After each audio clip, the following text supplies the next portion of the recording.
le chapitre perdu de l'éthique que seuls les génies savent interpréter. L'éthique perdue que seuls les génies savent interpréter. Savez-vous qu'il existe des vérités si profondes que seuls quelques esprits exceptionnels dans l'histoire de l'humanité ont pu les saisir pleinement? Avez-vous déjà ressenti que quelque chose d'essentiel vous échappait dans votre compréhension du monde moral qui nous entoure? Aujourd'hui, nous allons explorer ensemble les secrets les plus gardés de l'éthique humaine, ces connaissances que les plus grands penseurs de l'histoire ont découvertes, mais que peu ont osé révéler au grand public. Vous vous apprêtez à découvrir pourquoi certaines personnes semblent posséder une sagesse morale naturelle, tandis que d'autres passent leur vie entière sans jamais l'atteindre. Mais avant de commencer cette exploration extraordinaire, j'aimerais savoir d'où vous nous regardez. Êtes-vous en France, au Canada, en Belgique, en Suisse ou ailleurs dans le monde francophone? Et surtout, à quelle heure est-il chez vous en ce moment? Laissez-moi un commentaire pour me le dire. Cela m'aiderait énormément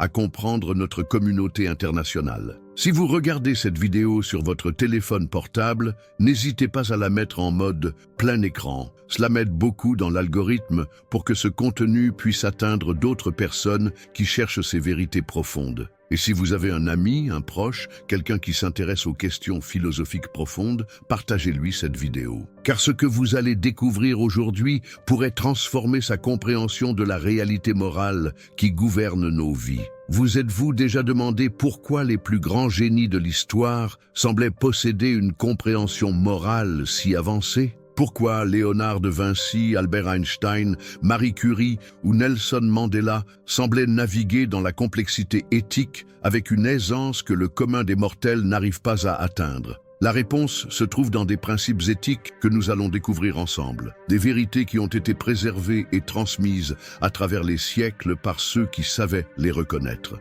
Ulbus, la première révélation, l'éthique du silence éloquent. Connaissez-vous le pouvoir révolutionnaire des mots non prononcés? Dans l'histoire de l'humanité, certains des moments les plus transformateurs sont nés non pas de discours enflammés, mais de silences calculés et profondément éthiques. Remontons à l'Athènes antique, en 399 avant Jésus-Christ. Socrate se trouve devant ses juges, accusé de corrompre la jeunesse et de ne pas honorer les dieux de la cité. Que fait-il? Au lieu de supplier, de se défendre avec véhémence ou de promettre de changer ses enseignements, il choisit un silence éloquent, entrecoupé de questions qui révèlent l'ignorance de ses accusateurs. Mais pourquoi ce choix? Socrate avait compris quelque chose que peu de gens saisissent encore aujourd'hui. Il existe des moments où la vérité la plus puissante se transmet non par ce que l'on dit, mais par ce que l'on refuse de dire. Son silence face à l'injustice était plus éloquent que tous les plaidoyers du monde. Pensez-vous que ce principe s'arrête à l'Antiquité? Détrompez-vous. En 1955, dans l'Alabama, Rosa Parks devient l'une des figures les plus importantes du mouvement des droits civiques. Comment? En refusant de parler, de s'excuser, de négocier. Son silence face à l'injustice raciale a déclenché un mouvement qui a transformé l'Amérique. Mais attention, ne confondons pas le silence éthique avec la lâcheté ou l'indifférence. Le silence éthique est un acte conscient, réfléchi, stratégique. C'est la différence entre celui qui se tait par peur et celui qui se tait par sagesse. Regardons maintenant l'Orient ancien. Dans la Chine du VIe siècle avant notre ère, Lao Tse développe le concept de Wu Wei, souvent traduit par non-agir, mais qui signifie en réalité agir en harmonie avec le cours naturel des choses. Cette philosophie révolutionnaire suggère que parfois, la meilleure action éthique est de ne pas agir du tout. Imaginez un instant, vous êtes témoin d'une dispute entre deux personnes. L'instinct moderne nous pousse à intervenir, à donner notre avis, à prendre parti. Mais Lao Tse nous enseigne qu'il existe des moments où notre intervention ne ferait qu'aggraver la situation. Le sage sait quand parler et quand se taire, quand agir et quand laisser les événements suivre leur cours naturel. Cette sagesse a traversé les siècles pour influencer des leaders modernes exceptionnels. Prenez l'exemple de Gandhi. Sa stratégie de résistance passive, sa capacité à transformer le silence en arme de transformation sociale s'inspire directement de ses principes éthiques anciens. Quand il jeûnait en silence, ses actions parlaient plus fort que tous les discours politiques de son époque. Mais voici où cela devient vraiment fascinant. Cette éthique du silence éloquent révèle un principe plus profond sur la responsabilité morale du savoir. Avez-vous déjà réfléchi au fait que plus vous en savez, plus votre responsabilité éthique grandit? Revenons à Socrate et sa célèbre déclaration « Je sais que je ne sais rien ». Cette phrase, souvent mal comprise,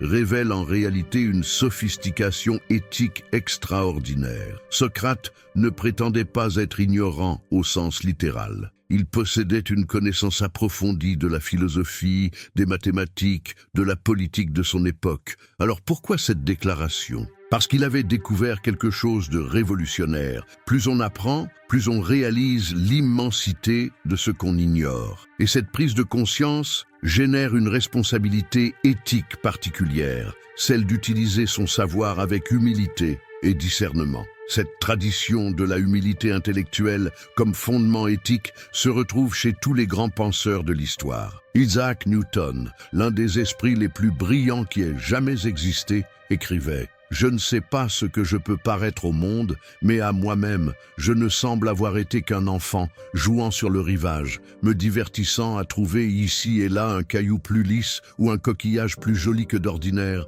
tandis que le grand océan de la vérité s'étendait devant moi, entièrement inexploré. » Pourquoi cette humilité chez les plus grands génies? Parce qu'ils avaient compris que la véritable intelligence éthique commence par la reconnaissance de nos limites. Cette reconnaissance n'est pas une faiblesse, c'est la fondation de toute sagesse authentique. Dans l'Égypte ancienne, les prêtres du temple d'Isis à Saïs avaient gravé une inscription qui fascine encore aujourd'hui. « Je suis tout ce qui a été, qui est et qui sera, et aucun mortel n'a encore soulevé mon voile. » Cette phrase révèle une compréhension profonde. Il existe des vérités si vastes que même les esprits les plus brillants ne peuvent les saisir entièrement. Cette sagesse a profondément influencé les traditions ésotériques occidentales. Les alchimistes du Moyen-Âge, les philosophes de la Renaissance, tous comprenaient que la quête de la connaissance était indissociable d'une démarche éthique rigoureuse. Ils savaient que certaines connaissances ne devaient être transmises qu'à ceux qui avaient développé la maturité morale nécessaire pour les utiliser de manière bénéfique. La deuxième révélation, la géométrie morale de l'univers. Êtes-vous prêt à découvrir l'un des secrets les plus extraordinaires de l'éthique humaine ? Saviez-vous que les mêmes lois mathématiques qui gouvernent l'harmonie musicale, l'architecture des galaxies et la croissance des plantes régissent également notre sens moral? Cette découverte révolutionnaire commence dans la Grèce antique du 6e siècle avant notre ère, avec Pythagore de Samos. Vous connaissez probablement Pythagore pour son fameux théorème mathématique, mais saviez-vous qu'il était également l'un des premiers à découvrir les liens profonds entre mathématiques et éthique? Pythagore avait remarqué quelque chose d'extraordinaire. Quand il tendait une corde et la faisait vibrer puis divisait cette corde en proportions mathématiques précises, il obtenait des sons harmonieux. La moitié de la corde produisait l'octave, les 2/3 produisaient la quinte parfaite,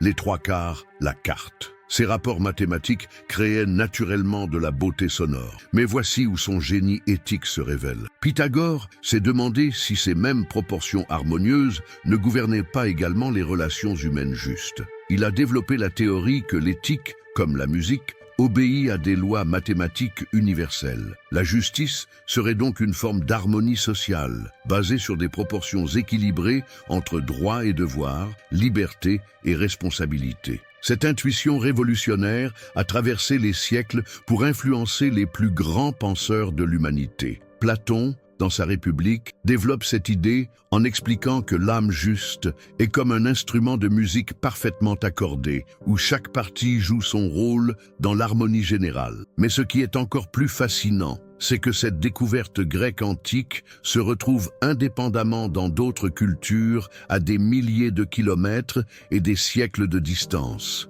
En Chine ancienne, Confucius développe le concept de Zhengming, la rectification des noms, qui suggère que l'harmonie sociale dépend de relations équilibrées et proportionnées entre les individus. Dans l'Inde ancienne, le concept de dharma révèle une compréhension similaire. L'éthique authentique émane de l'alignement avec l'ordre cosmique naturel. Les textes védiques parlent de rita, l'ordre cosmique qui régit aussi bien le mouvement des planètes que la conduite morale des humains. Comment expliquer que des civilisations aussi différentes, sans contact entre elles, arrivent aux mêmes conclusions sur la nature mathématique de l'éthique?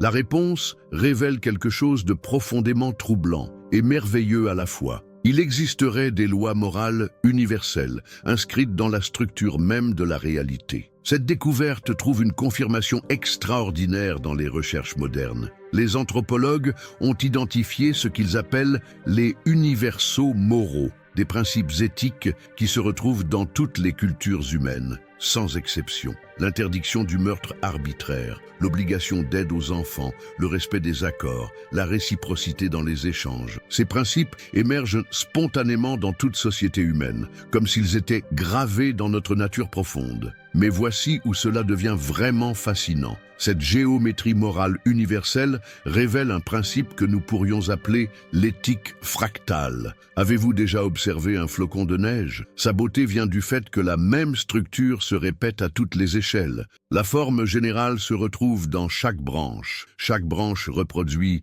la forme dans ses ramifications, et ainsi de suite. L'éthique fonctionne de la même manière. Une petite action morale juste crée des ondulations qui se propagent à travers toute la société. Rosa Parks refuse de céder sa place dans un bus. Ce geste apparemment minuscule déclenche le mouvement des droits civiques qui transformera l'Amérique entière. Gandhi décide de fabriquer son propre sel au lieu de l'acheter aux autorités coloniales. Ce geste symbolique devient le catalyseur de l'indépendance de l'Inde. Cette compréhension fractale de l'éthique était parfaitement comprise par les sages de l'Antiquité. Dans la tradition hermétique, gravée sur la table d'émeraude, attribuée à Hermès Trismégiste, on trouve cette phrase mystérieuse. « Ce qui est en bas est comme ce qui est en haut, et ce qui est en haut est comme ce qui est en bas. » Cette formule révèle que les mêmes lois éthiques gouvernent les interactions individuelles et les dynamiques sociales globales. Les maîtres soufis de l'islam médiéval avaient développé une compréhension similaire. Ils enseignaient que chaque action, chaque pensée, chaque intention créait des vibrations qui se propageaient à travers toute la création. Ibn Arabi, le grand mystique du XIIe siècle,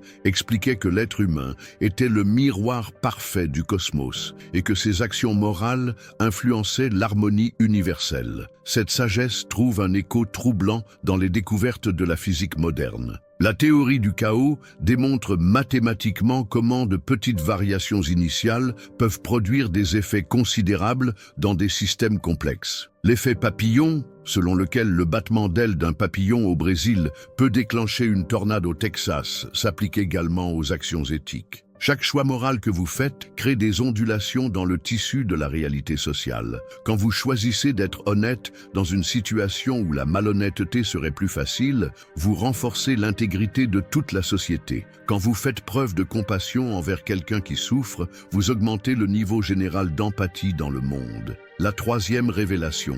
Les architectes invisibles de la morale. Vous êtes-vous déjà demandé pourquoi certaines personnes semblent naturellement éthiques tandis que d'autres luttent constamment contre leurs impulses moraux? Pourquoi dans certaines sociétés, la corruption est omniprésente tandis que dans d'autres, l'honnêteté semble aller de soi? La réponse à ces questions révèle l'existence de ce que nous pourrions appeler les architectes invisibles de la morale. Des influences subtiles mais puissantes qui façonnent notre conscience éthique sans que nous en ayons conscience. Cette découverte fascinante commence avec les travaux révolutionnaires du philosophe John Dewey au début du XXe siècle. Dewey avait remarqué que les enfants élevés dans des environnements différents développaient des sensibilités morales distinctes, même quand ils recevaient le même enseignement éthique explicite. Il en a conclu que notre sens moral était façonné autant par l'environnement invisible que par l'éducation consciente. Mais cette intuition moderne était déjà comprise par les sages de l'Antiquité. Dans la Chine ancienne, Mencius, disciple de Confucius, enseignait que la nature humaine était fondamentalement bonne, mais que cette bonté pouvait être corrompue ou cultivée selon l'environnement social. Il utilisait la métaphore du jardin. Même la meilleure graine ne peut pousser dans un sol empoisonné, et même une graine ordinaire peut donner de beaux fruits dans un terreau fertile. Cette compréhension a profondément influencé l'organisation sociale chinoise pendant des millénaires. Les dirigeants confucéens comprenaient qu'ils avaient la responsabilité de créer un environnement social qui favorise naturellement les comportements éthiques. D'où l'importance accordée aux rituels, à l'art, à l'architecture, à la poésie, et tous ces éléments étaient considérés comme des outils de formation morale. Dans la Grèce antique, Platon avait développé une théorie similaire dans sa République. Il expliquait que la musique, la gymnastique, les mathématiques et la philosophie n'étaient pas simplement des matières d'enseignement, mais des outils de sculpture de l'âme. Selon lui, certains rythmes musicaux encouragèrent le courage, d'autres la tempérance, d'autres encore la justice. L'éducation idéale consistait à exposer les jeunes esprits aux influences qui façonneraient naturellement leur caractère vers la vertu. Cette sagesse antique trouve une confirmation extraordinaire dans les recherches contemporaines en neurosciences et en psychologie environnementale. Des études récentes révèlent que notre cerveau moral est constamment influencé par des facteurs apparemment anodins. La hauteur des plafonds. Les plafonds hauts encouragent la pensée abstraite et éthique, la présence de plantes qui augmentent la compassion, la lumière naturelle qui favorise l'honnêteté, même les odeurs. Certains parfums augmentent la générosité. Une expérience fascinante menée par des psychologues hollandais a démontré que les personnes interrogées dans une pièce parfumée à l'agrumes se montraient significativement plus honnêtes et généreuses que celles interrogées dans une pièce neutre. Une autre étude a révélé que les personnes assises sur des chaises confortables étaient plus enclines à faire des compromis et à chercher des solutions équitables que celles assises sur des chaises inconfortables. Ces découvertes révèlent quelque chose de troublant. Notre libre arbitre moral n'est peut-être pas aussi libre que nous le croyons. Nous sommes constamment influencés par des architectes invisibles qui sculptent nos choix éthiques sans que nous en ayons conscience. Mais voici où cette révélation devient vraiment puissante. Une fois que nous comprenons ces mécanismes, nous pouvons les utiliser consciemment pour cultiver notre propre excellence morale et celle de notre entourage. Les grands leaders de l'histoire l'avaient instinctivement compris. Regardez comment Napoléon utilisait l'architecture pour façonner l'esprit civique de la France. L'Arc de Triomphe, la réorganisation urbanistique de Paris, la création de l'école polytechnique. Un de tous ces projets visait à créer un environnement qui inspirerait naturellement la grandeur et l'excellence chez les citoyens français. Thomas Jefferson, concepteur de l'Université de Virginie, avait minutieusement planifié l'architecture du campus pour favoriser la réflexion philosophique et l'excellence académique. Chaque bâtiment, chaque jardin, chaque perspective visuelle était conçue pour élever l'âme des étudiants vers la recherche de la vérité. Dans le monde moderne, certaines entreprises ont commencé à appliquer ces principes. Google, par exemple, a conçu ses bureaux pour favoriser la créativité, la collaboration et l'innovation éthique. Des espaces ouverts pour encourager la transparence, des zones de nature pour stimuler la créativité, des espaces de méditation pour favoriser la réflexion profonde. Chaque élément architectural sert un objectif de formation morale. Mais l'influence la plus puissante des architectes invisibles se trouve probablement dans le domaine culturel. Les histoires que nous racontons, les films que nous regardons, les livres que nous lisons façonnent profondément notre imagination morale. C'est pourquoi les totalitarismes s'attaquent toujours en premier lieu aux artistes et aux intellectuels. Ils comprennent le pouvoir transformateur de la culture. Pensez à l'influence de Victor Hugo sur la conscience sociale française. Les Misérables a probablement fait plus pour sensibiliser le public aux injustices sociales que tous les traités de philosophie politique de son époque. L'histoire de Jean Valjean, de Cosette, de Gavroche a touché des millions de cœurs et a contribué à transformer la sensibilité morale de toute une société. De même, l'influence de Charles Dickens sur la réforme sociale en Angleterre a été considérable. Ses romans ont révélé au public bourgeois les conditions de vie atroces des classes populaires, créant une pression morale qui a contribué aux grandes réformes sociales du XIXe siècle britannique. Cette compréhension du pouvoir formateur de la culture explique pourquoi certaines civilisations ont accordé une importance si grande aux arts et aux lettres. Dans l'islam classique, La calligraphie était considérée comme un art spirituel parce qu'elle formait l'âme du calligraphe à la beauté et à l'harmonie divine. Dans le Japon traditionnel, la cérémonie du thé, l'arrangement floral, la poésie haïku étaient pratiquées non seulement pour leur beauté esthétique, mais pour leur capacité à cultiver la sensibilité morale et spirituelle. Aujourd'hui, à l'ère numérique, ces principes prennent une importance nouvelle. Les algorithmes qui déterminent ce que nous voyons sur les réseaux sociaux, les séries que nous regardons, les informations que nous recevons sont les nouveaux architectes invisibles de notre conscience morale. Ils façonnent notre perception du bien et du mal, du juste et de l'injuste, souvent de manière subtile mais puissante. C'est pourquoi la responsabilité éthique des créateurs de technologie, des producteurs de contenu, des influenceurs est si importante. Chaque algorithme programmé, chaque histoire racontée, chaque image partagée participe à la sculpture de la conscience morale collective de l'humanité. L'éthique perdue que seuls les génies savent interpréter.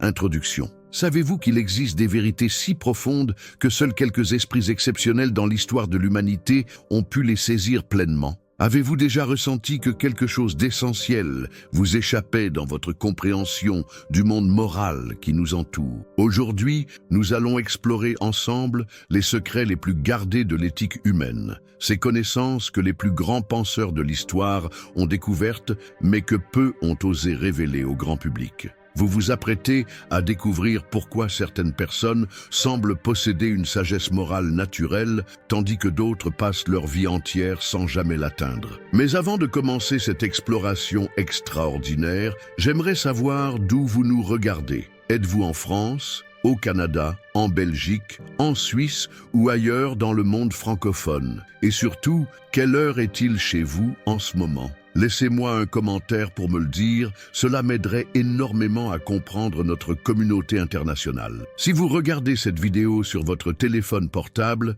n'hésitez pas à la mettre en mode plein écran. Cela m'aide beaucoup dans l'algorithme pour que ce contenu puisse atteindre d'autres personnes qui cherchent ces vérités profondes. Et si vous avez un ami, un proche, quelqu'un qui s'intéresse aux questions philosophiques profondes, partagez-lui cette vidéo. Car ce que vous allez découvrir aujourd'hui pourrait transformer sa compréhension de la réalité morale qui gouverne nos vies. Vous êtes-vous déjà demandé pourquoi les plus grands génies de l'histoire semblaient posséder une compréhension morale si avancée? Pourquoi Léonard de Vinci, Albert Einstein, Marie Curie ou Nelson Mandela semblaient naviguer dans la complexité éthique avec une aisance que le commun des mortels n'arrive pas à atteindre? La réponse se trouve dans des principes éthiques que nous allons découvrir ensemble, des vérités qui ont été préservées et transmises à travers les siècles par ceux qui savaient les reconnaître. Ulbus, la première révélation, l'éthique du silence éloquent. Connaissez-vous le pouvoir révolutionnaire des mots non prononcés? Dans l'histoire de l'humanité, certains des moments les plus transformateurs sont nés non pas de discours enflammés, mais de silences calculés et profondément éthiques. Remontons à l'Athènes antique, en 399 avant Jésus-Christ. Socrate se trouve devant ses juges, accusé de corrompre la jeunesse et de ne pas honorer les dieux de la cité. Que fait-il? Au lieu de supplier, de se défendre avec véhémence ou de promettre de changer ses enseignements, il choisit un silence éloquent, entrecoupé de questions qui révèlent l'ignorance de ses accusateurs. Mais pourquoi ce choix? Socrate avait compris quelque chose que peu de gens saisissent encore aujourd'hui. Il existe des moments où la vérité la plus puissante se transmet non parce que l'on dit, mais parce que l'on refuse de dire. Son silence face à l'injustice était plus éloquent que tous les plaidoyers du monde. Pensez-vous que ce principe s'arrête à l'Antiquité? Détrompez-vous. En 1955, dans l'Alabama, Rosa Parks devient l'une des figures les plus importantes du mouvement des droits civiques.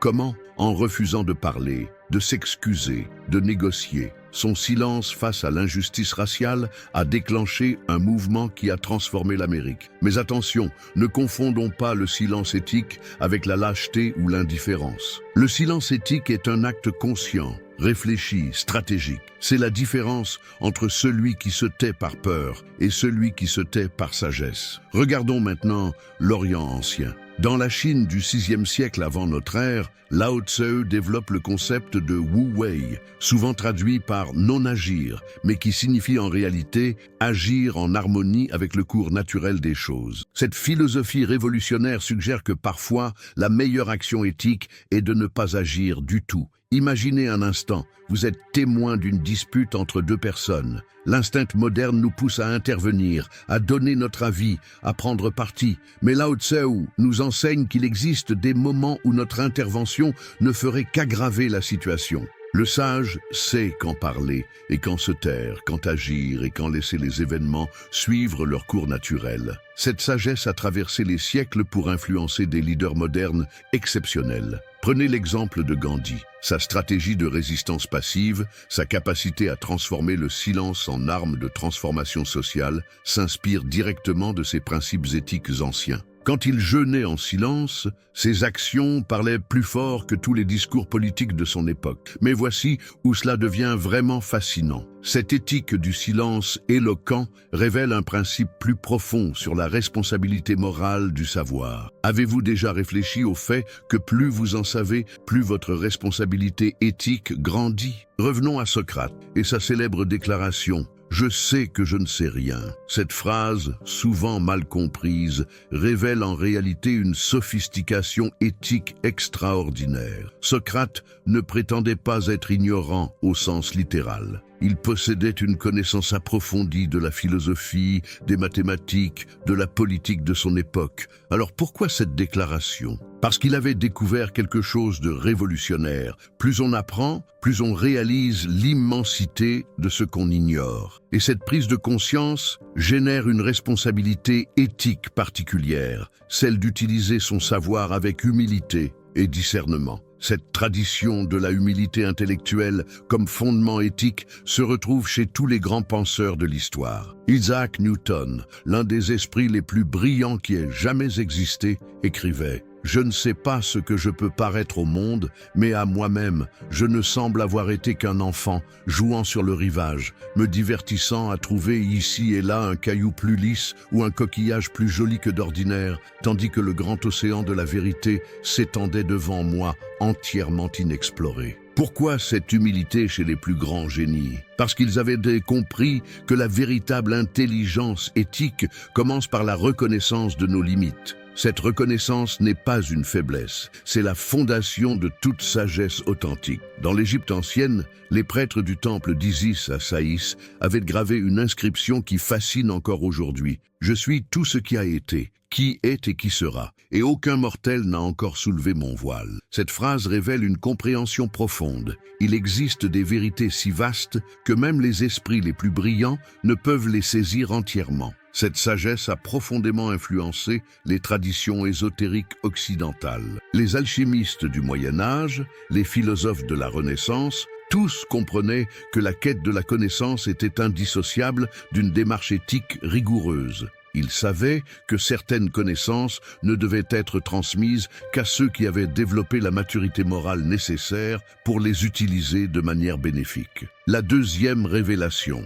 la géométrie morale de l'univers. Êtes-vous prêt à découvrir l'un des secrets les plus extraordinaires de l'éthique humaine? Saviez-vous que les mêmes lois mathématiques qui gouvernent l'harmonie musicale, l'architecture des galaxies et la croissance des plantes régissent également notre sens moral? Cette découverte révolutionnaire commence dans la Grèce antique du VIe siècle avant notre ère, avec Pythagore de Samos. Vous connaissez probablement Pythagore pour son fameux théorème mathématique, mais saviez-vous qu'il était également l'un des premiers à découvrir les liens profonds entre mathématiques et éthique? Pythagore avait remarqué quelque chose d'extraordinaire. Quand il tendait une corde et la faisait vibrer puis divisait cette corde en proportions mathématiques précises, il obtenait des sons harmonieux. La moitié de la corde produisait l'octave, les 2/3 produisaient la quinte parfaite, les 3/4 la quarte. Ces rapports mathématiques créaient naturellement de la beauté sonore. Mais voici où son génie éthique se révèle. Pythagore s'est demandé si ces mêmes proportions harmonieuses ne gouvernaient pas également les relations humaines justes. Il a développé la théorie que l'éthique, comme la musique, obéit à des lois mathématiques universelles. La justice serait donc une forme d'harmonie sociale, basée sur des proportions équilibrées entre droits et devoirs, liberté et responsabilité. Cette intuition révolutionnaire a traversé les siècles pour influencer les plus grands penseurs de l'humanité. Platon, dans sa République, développe cette idée en expliquant que l'âme juste est comme un instrument de musique parfaitement accordé, où chaque partie joue son rôle dans l'harmonie générale. Mais ce qui est encore plus fascinant, c'est que cette découverte grecque antique se retrouve indépendamment dans d'autres cultures à des milliers de kilomètres et des siècles de distance. En Chine ancienne, Confucius développe le concept de zhengming, la rectification des noms, qui suggère que l'harmonie sociale dépend de relations équilibrées et proportionnées entre les individus. Dans l'Inde ancienne, le concept de dharma révèle une compréhension similaire. L'éthique authentique émane de l'alignement avec l'ordre cosmique naturel. Les textes védiques parlent de Rita, l'ordre cosmique qui régit aussi bien le mouvement des planètes que la conduite morale des humains. Comment expliquer que des civilisations aussi différentes, sans contact entre elles, arrivent aux mêmes conclusions sur la nature mathématique de l'éthique? La réponse révèle quelque chose de profondément troublant et merveilleux à la fois. Il existerait des lois morales universelles, inscrites dans la structure même de la réalité. Cette découverte trouve une confirmation extraordinaire dans les recherches modernes. Les anthropologues ont identifié ce qu'ils appellent les universaux moraux, des principes éthiques qui se retrouvent dans toutes les cultures humaines, sans exception. L'interdiction du meurtre arbitraire, l'obligation d'aide aux enfants, le respect des accords, la réciprocité dans les échanges. Ces principes émergent spontanément dans toute société humaine, comme s'ils étaient gravés dans notre nature profonde. Mais voici où cela devient vraiment fascinant. Cette géométrie morale universelle révèle un principe que nous pourrions appeler l'éthique fractale. Avez-vous déjà observé un flocon de neige? Sa beauté vient du fait que la même structure se répète à toutes les échelles. La forme générale se retrouve dans chaque branche. Chaque branche reproduit la forme dans ses ramifications, et ainsi de suite. L'éthique fonctionne de la même manière. Une petite action morale juste crée des ondulations qui se propagent à travers toute la société. Rosa Parks refuse de céder sa place dans un bus. Ce geste apparemment minuscule déclenche le mouvement des droits civiques qui transformera l'Amérique entière. Gandhi décide de fabriquer son propre sel au lieu de l'acheter aux autorités coloniales. Ce geste symbolique devient le catalyseur de l'indépendance de l'Inde. Cette compréhension fractale de l'éthique était parfaitement comprise par les sages de l'Antiquité. Dans la tradition hermétique, gravée sur la table d'émeraude, attribuée à Hermès Trismégiste, on trouve cette phrase mystérieuse. « Ce qui est en bas est comme ce qui est en haut, et ce qui est en haut est comme ce qui est en bas. » Cette formule révèle que les mêmes lois éthiques gouvernent les interactions individuelles et les dynamiques sociales globales. Les maîtres soufis de l'islam médiéval avaient développé une compréhension similaire. Ils enseignaient que chaque action, chaque pensée, chaque intention créait des vibrations qui se propageaient à travers toute la création. Ibn Arabi, le grand mystique du XIIe siècle, expliquait que l'être humain était le miroir parfait du cosmos et que ses actions morales influençaient l'harmonie universelle. Cette sagesse trouve un écho troublant dans les découvertes de la physique moderne. La théorie du chaos démontre mathématiquement comment de petites variations initiales peuvent produire des effets considérables dans des systèmes complexes. L'effet papillon, selon lequel le battement d'ailes d'un papillon au Brésil peut déclencher une tornade au Texas, s'applique également aux actions éthiques. Chaque choix moral que vous faites crée des ondulations dans le tissu de la réalité sociale. Quand vous choisissez d'être honnête dans une situation où la malhonnêteté serait plus facile, vous renforcez l'intégrité de toute la société. Quand vous faites preuve de compassion envers quelqu'un qui souffre, vous augmentez le niveau général d'empathie dans le monde. La troisième révélation. Les architectes invisibles de la morale. Vous êtes-vous déjà demandé pourquoi certaines personnes semblent naturellement éthiques tandis que d'autres luttent constamment contre leurs impulses moraux? Pourquoi dans certaines sociétés, la corruption est omniprésente tandis que dans d'autres, l'honnêteté semble aller de soi? La réponse à ces questions révèle l'existence de ce que nous pourrions appeler les architectes invisibles de la morale. Des influences subtiles mais puissantes qui façonnent notre conscience éthique sans que nous en ayons conscience. Cette découverte fascinante commence avec les travaux révolutionnaires du philosophe John Dewey au début du XXe siècle. Dewey avait remarqué que les enfants élevés dans des environnements différents développaient des sensibilités morales distinctes, même quand ils recevaient le même enseignement éthique explicite. Il en a conclu que notre sens moral était façonné autant par l'environnement invisible que par l'éducation consciente. Mais cette intuition moderne était déjà comprise par les sages de l'Antiquité. Dans la Chine ancienne, Mencius, disciple de Confucius, enseignait que la nature humaine était fondamentalement bonne, mais que cette bonté pouvait être corrompue ou cultivée selon l'environnement social. Il utilisait la métaphore du jardin.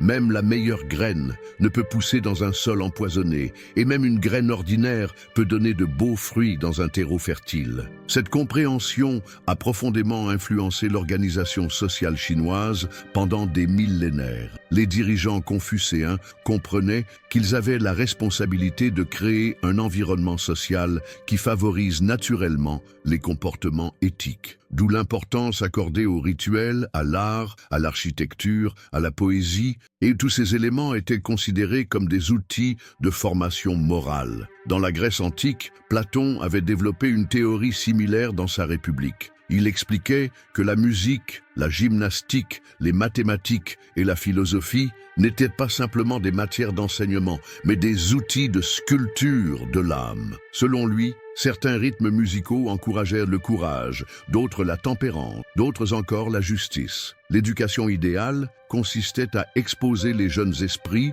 aux influences qui façonneraient naturellement leur caractère vers la vertu. Cette sagesse antique trouve une confirmation extraordinaire dans les recherches contemporaines en neurosciences et en psychologie environnementale. Des études récentes révèlent que notre cerveau moral est constamment influencé par des facteurs apparemment anodins. La hauteur des plafonds. Les plafonds hauts encouragent la pensée abstraite et éthique, la présence de plantes qui augmentent la compassion, la lumière naturelle qui favorise l'honnêteté, même les odeurs. Certains parfums augmentent la générosité. Une expérience fascinante menée par des psychologues hollandais a démontré que les personnes interrogées dans une pièce parfumée à l'agrumes se montraient significativement plus honnêtes et généreuses que celles interrogées dans une pièce neutre. Une autre étude a révélé que les personnes assises sur des chaises confortables étaient plus enclines à faire des compromis et à chercher des solutions équitables que celles assises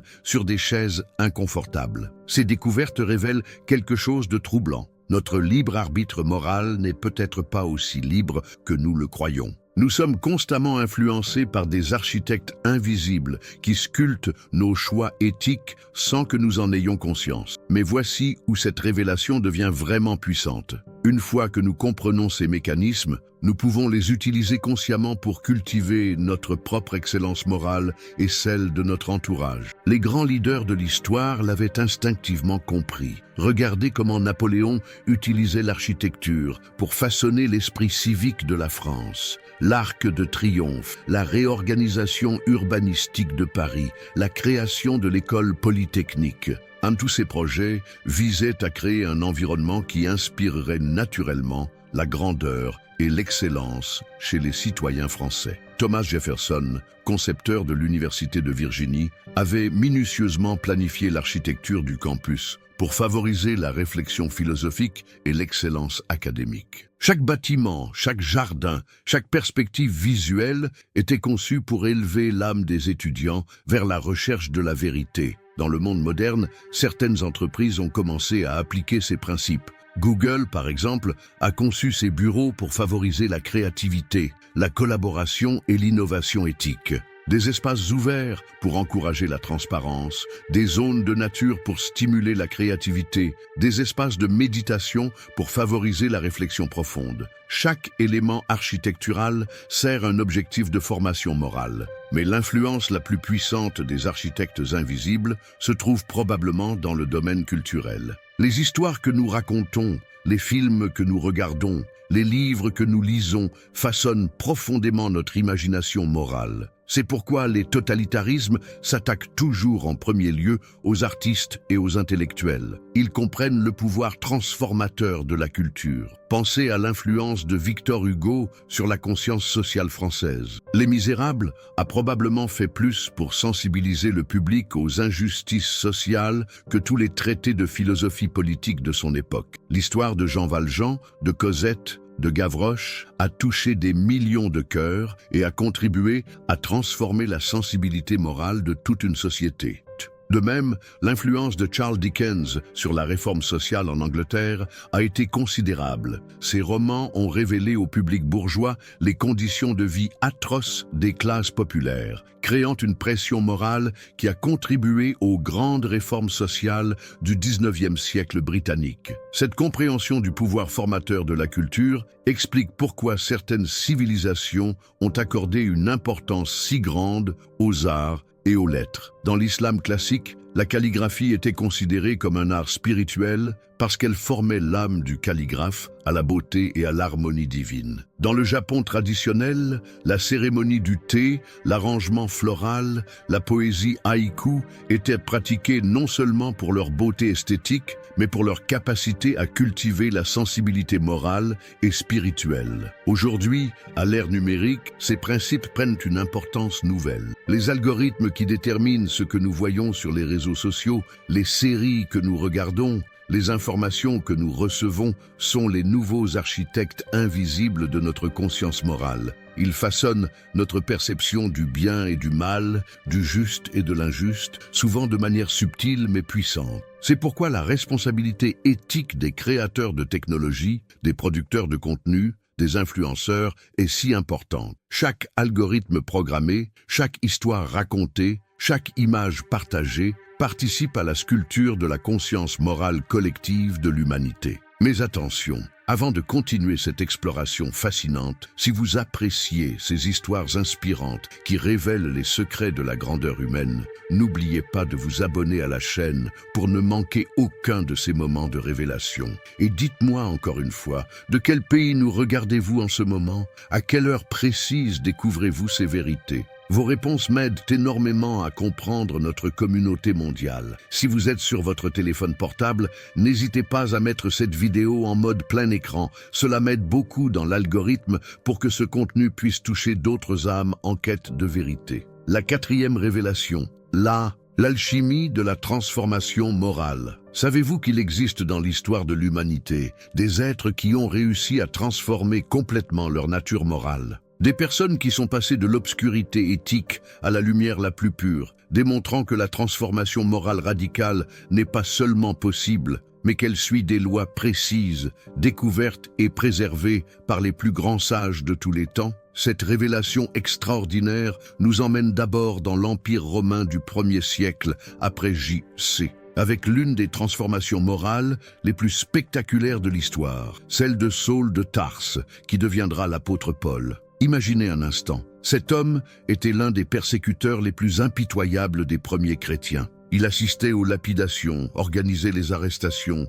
semait la terreur parmi les communautés naissantes. Puis, sur le chemin de Damas, quelque chose d'extraordinaire se produit. En un instant, sa conscience morale se retourne complètement. Mais voici ce qui est fascinant. Cette transformation n'était pas un miracle arbitraire. Paul lui-même décrit dans ses lettres les étapes précises de ce processus de métamorphose intérieure. D'abord, la reconnaissance de ses erreurs, puis l'acceptation de la responsabilité, ensuite la décomposition de son ancienne personnalité, et enfin la reconstruction sur de nouvelles fondations éthiques. Cette séquence de transformation se retrouve chez tous les grands convertis moraux de l'histoire. Prenons Augustin d'Hippone au IVe siècle. Avant sa conversion, il menait une vie dissolue, s'adonnant aux plaisirs charnels et aux spéculations intellectuelles vaines. Dans ses Confessions, il décrit avec une précision chirurgicale les étapes de sa métamorphose morale. La prise de conscience de son vide intérieur, la lutte contre ses habitudes destructrices,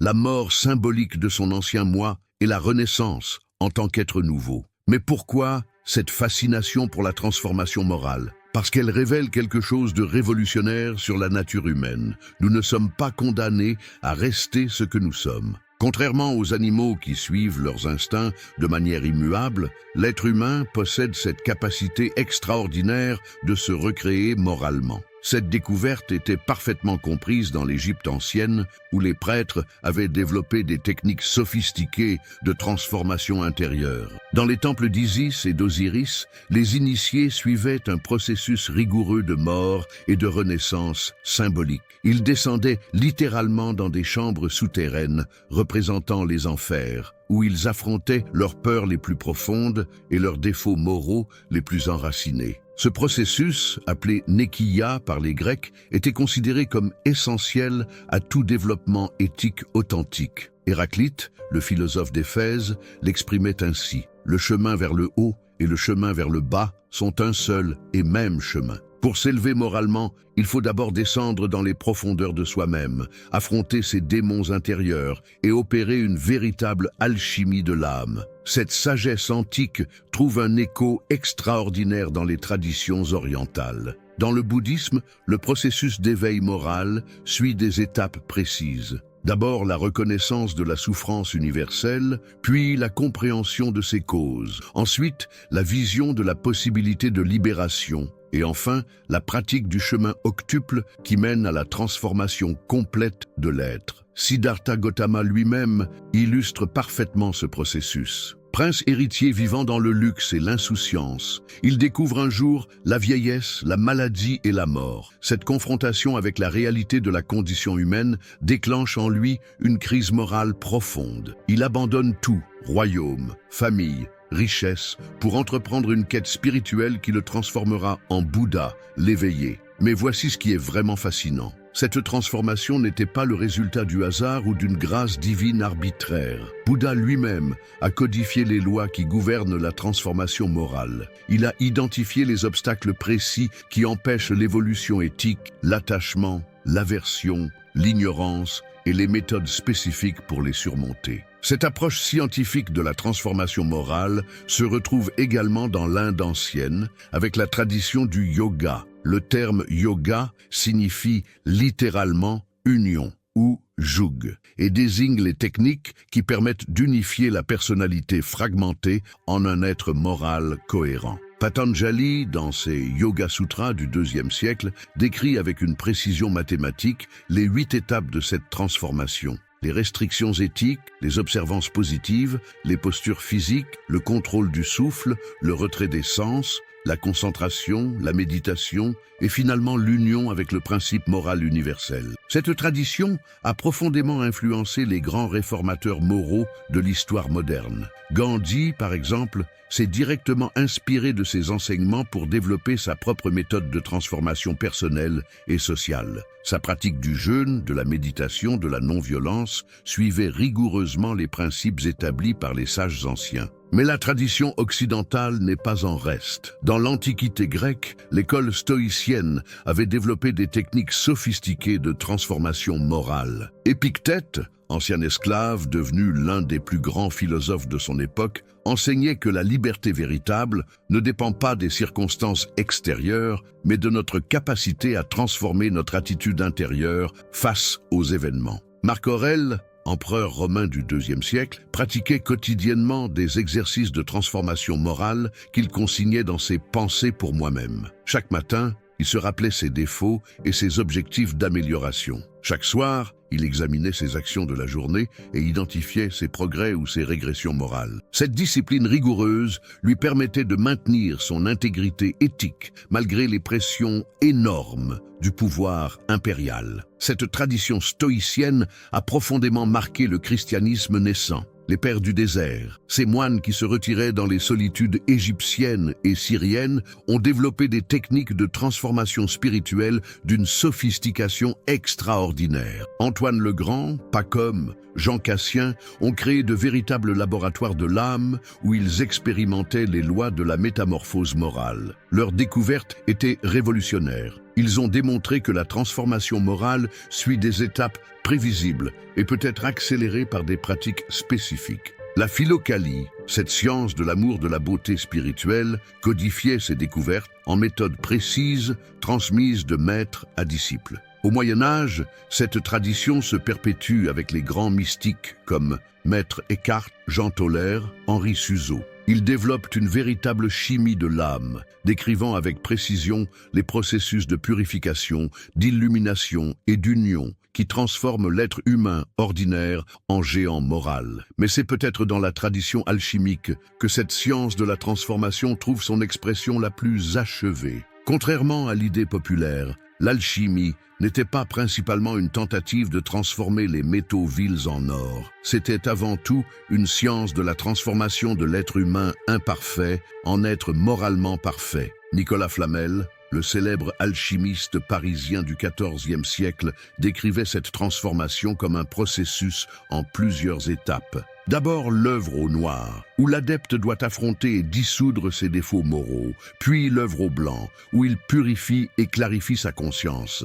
Enfin, l'œuvre au rouge, où il atteint la perfection éthique symbolisée par la pierre philosophale. Cette tradition se perpétue à la Renaissance avec des figures comme Pic de la Mirandole, Marcille Fissin, Giordano Bruno. Ils comprennent que l'être humain n'est pas une créature figée, mais un être en devenir perpétuel, capable de se transformer jusqu'à atteindre des sommets moraux inimaginables. La cinquième révélation, les gardiens du futur éthique. Vous êtes-vous déjà demandé pourquoi certaines décisions prises par nos ancêtres continuent de nous affecter des siècles plus tard? Pourquoi les choix éthiques que nous faisons aujourd'hui détermineront le sort de générations qui ne sont pas encore nées? Cette question révèle l'existence d'une dimension temporelle de l'éthique que seuls les esprits les plus visionnaires de l'histoire ont su saisir. Cette révélation extraordinaire nous emmène d'abord dans l'Athènes du XIe siècle avant J.C., et avec l'une des figures les plus fascinantes de l'Antiquité,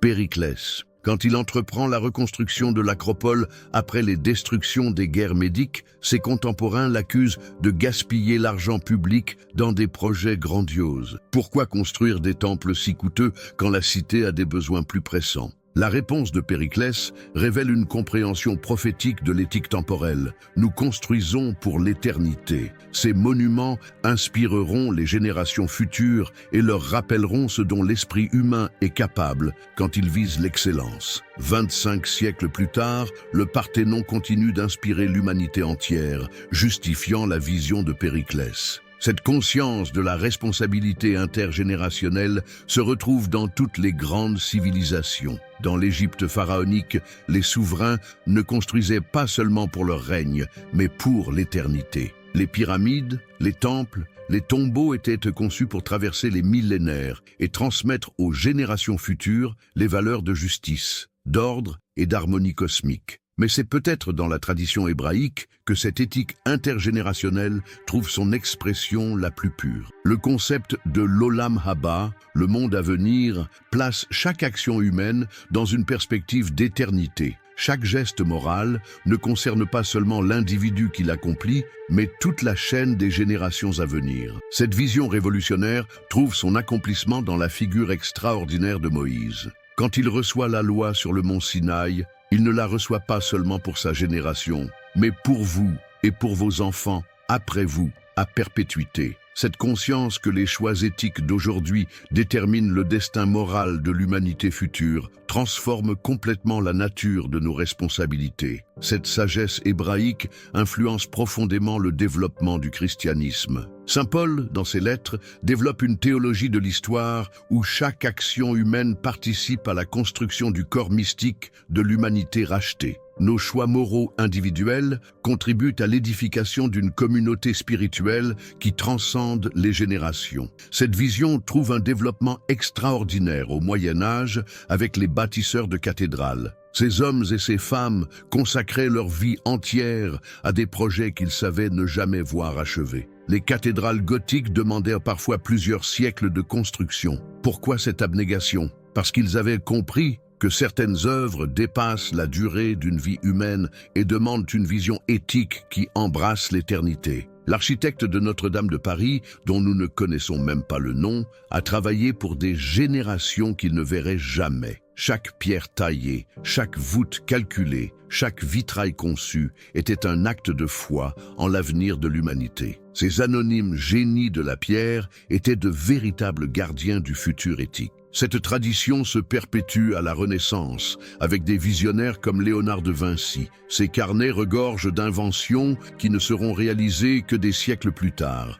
Machines volantes, sous-marins, automobiles, robots. Mais pourquoi concevoir des machines que sa époque ne peut construire? Parce qu'il avait compris que le génie doit travailler pour les générations futures, préparer les outils dont l'humanité aura besoin pour son évolution. Cette vision prophétique de l'éthique trouve un développement extraordinaire au siècle des Lumières. Diderot et d'Alembert, en entreprenant l'encyclopédie, ne travaillent pas seulement pour leurs contemporains, mais pour éclairer les siècles futurs. Ils comprennent que la diffusion du savoir est un devoir éthique envers l'humanité à venir. Voltaire, dans son combat pour la tolérance religieuse, ne lutte pas seulement contre les fanatismes de son époque, mais pour léguer aux générations futures un monde plus libre et plus éclairé. Son célèbre traité sur la tolérance est écrit dans cette perspective d'éternité. Construire un avenir où les hommes pourront vivre ensemble malgré leurs différences. Cette conscience éthique intergénérationnelle trouve peut-être son expression la plus noble chez les grands révolutionnaires moraux de l'histoire. Prenons l'exemple de William Wilberforce, le député britannique qui consacra sa vie entière à l'abolition de l'esclavage. Pendant 46 ans, il présenta inlassablement au Parlement britannique des projets de loi pour interdire la traite négrière, essuyant échec sur échec. Pourquoi cette persévérance face à l'hostilité générale? Parce qu'il avait compris que certains combats moraux dépassent une génération. Il travaillait pour des millions d'esclaves qu'il ne rencontrerait jamais, pour des générations futures qui naîtraient libres grâce à ses efforts. Sa vision éthique embrassait l'éternité. Cette même vision anime Abraham Lincoln lors de la guerre de sécession. Quand il signe la proclamation d'émancipation en 1863, il sait que cette décision transformera à jamais le destin de l'Amérique. Dans son célèbre discours de Gettysburg, il place cette guerre civile dans la perspective de l'éternité. Ces morts ne seront pas morts en vain si cette nation, sous Dieu, renaît dans la liberté. Mais c'est peut-être avec l'avènement de l'ère industrielle que cette éthique intergénérationnelle prend une dimension nouvelle et urgente. Les découvertes scientifiques du 19e siècle révèlent que les actions humaines peuvent avoir des conséquences planétaires et millénaires. Charles Darwin, en publiant L'origine des espèces, comprend qu'il bouleverse à jamais la vision que l'humanité a d'elle-même. Dans sa correspondance, il confie ses hésitations. A-t-il le droit de révéler des vérités qui remettront en question les croyances millénaires? Sa décision de publier révèle une éthique de la vérité qui accepte ses responsabilités envers l'avenir. Cette conscience des responsabilités planétaires trouve son expression la plus dramatique au XXe siècle avec l'invention de l'arme nucléaire. Robert Oppenheimer, le père de la bombe atomique, incarne le dilemme tragique du scientifique moderne. Créer des technologies qui peuvent détruire l'humanité tout entière. Après les bombardements d'Hiroshima et de Nagasaki, Oppenheimer devient l'un des premiers à comprendre que l'humanité est entrée dans une ère nouvelle, où ses choix technologiques peuvent déterminer sa survie même. Sa phrase célèbre, citant la Bhagavad Gita, « Je suis devenu la mort, le destructeur des mondes », révèle cette prise de conscience terrifiante. Cette révélation transforme complètement la nature de l'éthique moderne. Nous ne sommes plus seulement responsables de nos contemporains, mais de l'existence même de l'espèce humaine future. Chaque décision technologique, chaque choix énergétique, chaque politique environnementale engage le destin de générations qui ne sont pas encore nées. La 6e et dernière révélation. La synthèse universelle de l'éthique. Êtes-vous prêt à découvrir le secret ultime que tous les génies moraux de l'histoire ont entrevu? Ce principe unificateur qui réconcilie toutes les traditions éthiques de l'humanité. Cette dernière révélation va transformer à jamais votre compréhension de ce qui nous unit tous, au-delà des différences de culture, de religion, d'époque ou de géographie. Cette découverte extraordinaire commence avec l'une des figures les plus mystérieuses de l'Antiquité, Hermès Trismégiste, le 3 fois grand, synthèse légendaire du dieu égyptien Thoth. et du dieu grec Hermès. Les textes hermétiques, rédigés dans l'Égypte hellénistique, révèlent pour la première fois l'existence d'une sagesse universelle qui transcende toutes les religions particulières. La célèbre table d'émeraude attribuée à Hermès contient cette formule révolutionnaire « Ce qui est en haut est comme ce qui est en bas, ce qui est en bas est comme ce qui est en haut », pour accomplir les merveilles de l'œuvre unique. Cette phrase cryptique révèle que les mêmes lois éthiques gouvernent tous les niveaux de la réalité, de l'infiniment petit à l'infiniment grand. Cette vision unificatrice influence profondément les plus grands penseurs de l'Antiquité. Plotin, au IIIe siècle, développe une philosophie de l'Un qui réconcilie la philosophie grecque, la spiritualité égyptienne et la mystique orientale. Pour lui, toutes les quêtes éthiques de l'humanité convergent vers la même réalité ultime, l'union avec le principe suprême de toute existence. Cette synthèse universelle se retrouve de manière fascinante dans l'œuvre d'Al-Hallaj, le grand mystique soufi du Xe siècle. Malgré les différences apparentes entre l'islam, le christianisme et les traditions orientales, il découvre dans sa propre expérience spirituelle les mêmes vérités éthiques universelles. Son célèbre Ana al-Haq, je suis la vérité, exprime cette découverte révolutionnaire. Au cœur de chaque tradition authentique se trouve la même réalité éthique fondamentale. Cette convergence des traditions se manifeste de manière extraordinaire au XIIIe siècle avec deux figures géniales qui, sans jamais se rencontrer, développent des visions remarquablement similaires. Maître Eckhart en Allemagne et Ibn Arabi en Andalousie. Tous deux découvrent, dans leurs contemplations respectives, l'existence d'un fond éthique universel qui transcende toutes les formes religieuses particulières. Eckhart parle du fond de l'âme, où Dieu et l'homme se rejoignent dans une union éthique parfaite. Ibn Arabi développe la théorie de l'homme universel qui synthétise en lui toutes les perfections morales possibles. Ces deux génies, l'un chrétien, l'autre musulman, arrivent aux mêmes conclusions sur la nature ultime de l'éthique humaine. Cette révélation prend une dimension nouvelle à la Renaissance, avec l'émergence de l'humanisme. Pic de la Mirandole, dans son célèbre discours sur la dignité de l'homme, proclame que l'être humain est le seul être capable de s'élever jusqu'aux anges par ses choix éthiques ou de descendre au niveau des bêtes par ses vices. Cette capacité de transformation morale fait de l'homme le point de convergence de toute la création. Marcille Ficin, le traducteur de Platon, découvre dans les dialogues du philosophe grec les mêmes vérités que dans les textes hermétiques ou les écrits des mystiques chrétiens.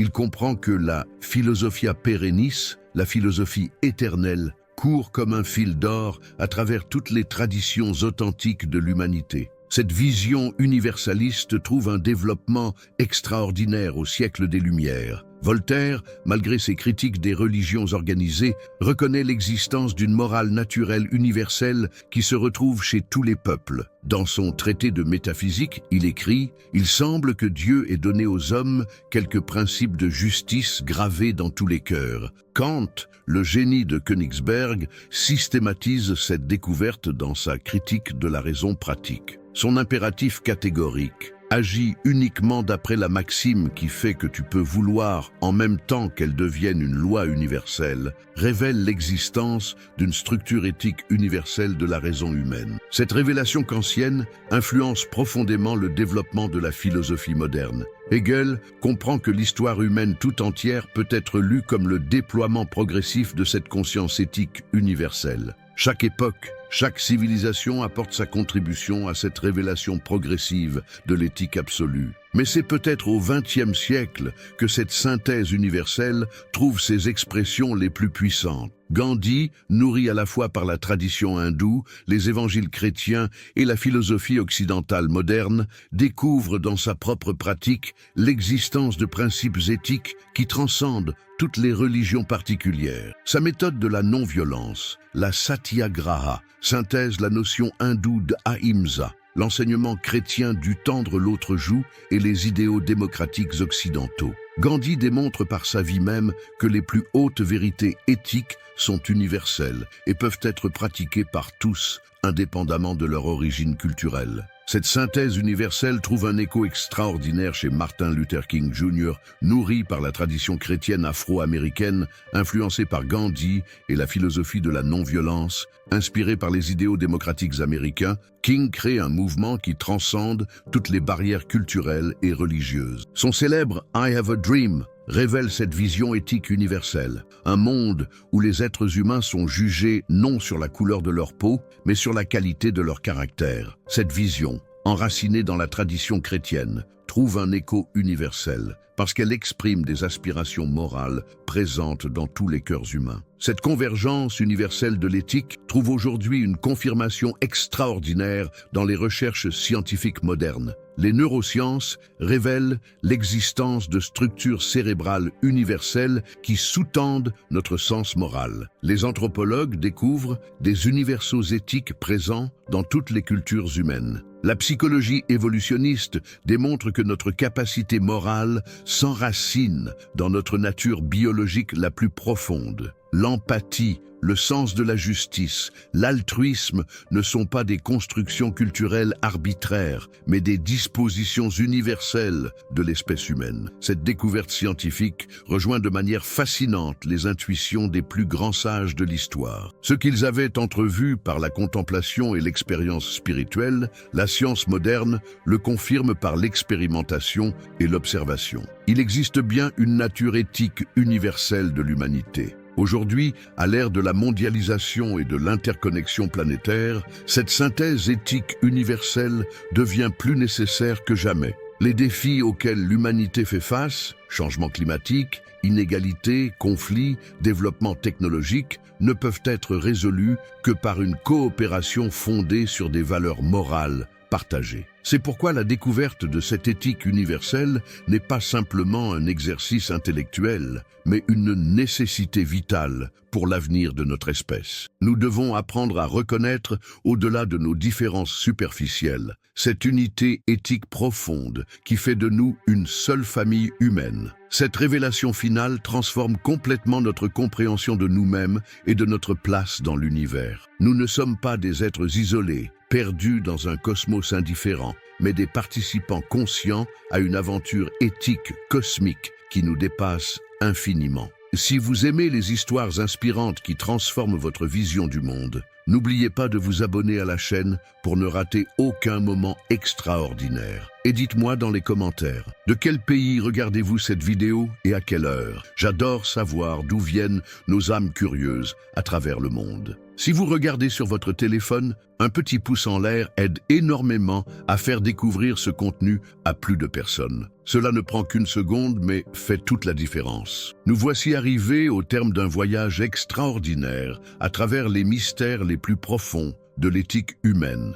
Mais permettez-moi de vous poser une question fondamentale. Croyez-vous vraiment que cette connaissance que vous venez d'acquérir va simplement rester dans votre esprit comme une curiosité intellectuelle de plus? L'histoire nous enseigne quelque chose de fascinant sur la nature humaine. Chaque fois qu'une civilisation a atteint son apogée, elle l'a fait non pas grâce à ses innovations technologiques ou à ses conquêtes militaires, mais grâce à l'élévation morale de ses citoyens. Regardez l'Athènes de Périclès, où Socrate parcourait les rues en questionnant les certitudes de chacun. Était-ce un hasard si cette période a produit les plus grands philosophes, artistes et démocrates de l'Antiquité? Mais voici ce que l'histoire nous révèle de plus troublant. Ces périodes d'apogée morale n'ont jamais duré. Pourquoi? Parce que chaque génération doit redécouvrir et réinventer l'éthique pour elle-même. La sagesse ne se transmet pas automatiquement comme un héritage matériel. Elle doit être conquise, vécue, incarnée par chaque individu. Pensez à Marcus Aurelius, l'empereur philosophe de Rome. Voici un homme qui détenait un pouvoir absolu sur le plus grand empire de son époque. Que faisait-il avec ce pouvoir? Il passait ses nuits à écrire ses « pensées pour moi-même », se questionnant constamment sur la meilleure façon de gouverner non seulement un empire, mais sa propre âme. Il se demandait « Comment puis-je être juste quand la justice me coûte personnellement? Comment puis-je rester humble quand le monde entier me flatte? N'est-ce pas remarquable ?» L'homme le plus puissant du monde antique trouvait sa plus grande bataille non sur les champs de guerre, mais dans l'arène de sa propre conscience. Et savez-vous ce qui s'est passé quand ses successeurs ont abandonné cette quête intérieure? L'Empire s'est effondré de l'intérieur. Cette leçon se répète à travers toute l'histoire humaine avec une régularité mathématique. Confucius, dans la Chine ancienne, ne se contentait pas d'enseigner des règles morales abstraites. Il posait des questions dérangeantes. Si vous ne pouvez pas gouverner votre propre cœur,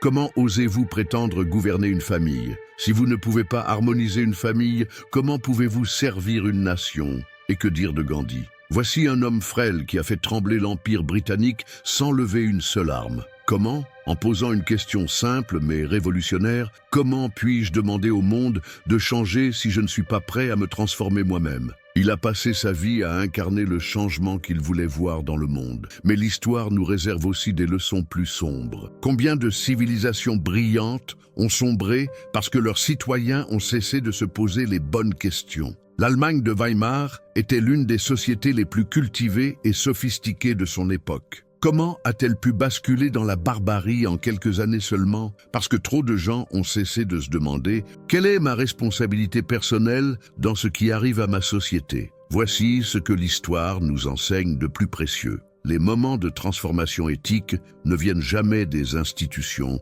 ou des gouvernements. Ils naissent toujours d'individus ordinaires qui décident de vivre de manière extraordinaire. Rosa Parks n'était pas une leader politique quand elle a refusé de céder sa place dans ce bus. Elle était une couturière fatiguée qui a simplement décidé que ce jour-là, elle ne pouvait plus vivre en contradiction avec ses valeurs. Et vous, quelle sera votre contribution à cette chaîne ininterrompue de l'évolution éthique humaine? Car ne vous y trompez pas, vous êtes un maillon de cette chaîne, que vous le vouliez ou non. La question n'est pas de savoir si vous allez influencer le monde, mais comment. Chaque conversation que vous avez, chaque décision que vous prenez, chaque exemple que vous donnez, contribue à façonner la conscience morale de votre époque. Vous pensez peut-être que vos actions sont insignifiantes dans le grand théâtre de l'histoire. Détrompez-vous. L'histoire nous montre que les plus grandes transformations morales ont commencé par des gestes apparemment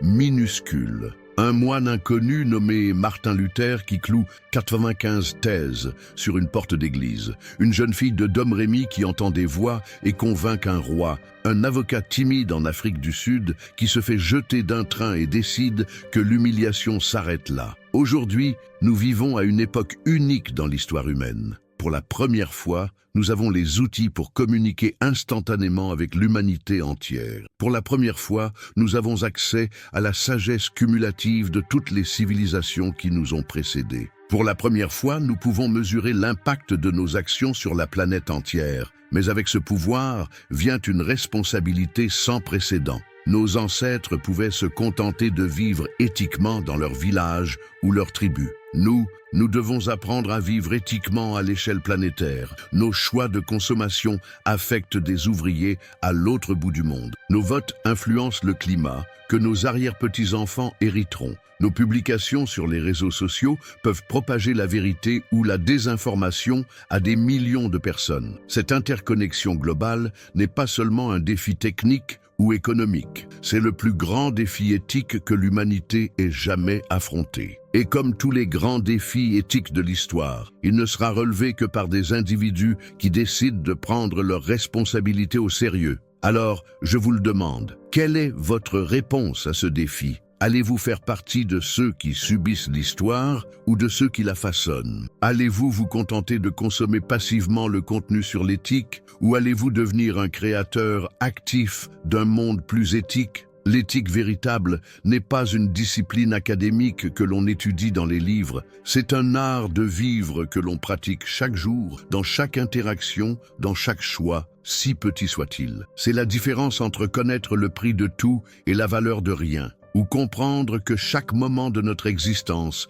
est une occasion de contribuer à quelque chose de plus grand que nous-mêmes. Votre génération a entre ses mains le pouvoir de redéfinir ce que signifie être humain au XXIe siècle. Vous pouvez choisir de perpétuer les erreurs du passé ou d'écrire un nouveau parchemin dans le grand livre de l'évolution éthique humaine. L'histoire attend votre réponse. Le monde attend votre contribution. L'avenir attend votre décision. Que choisirez-vous?